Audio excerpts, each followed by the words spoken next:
Toți filozofii vreau să rezume toată existența la niște esențe, ale căror legi le cunosc ușor și pe urmă spun că știu tot.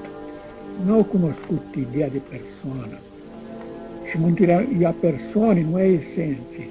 Ce mă interesează pe mine că e mântuită esența umanității? Pe mine mă interesează să fiu mântuit eu, să fie mântuit tatăl meu, să fie mântuit copilul meu, să fie mântuit prietenul meu, să fie mântuit ca persoane.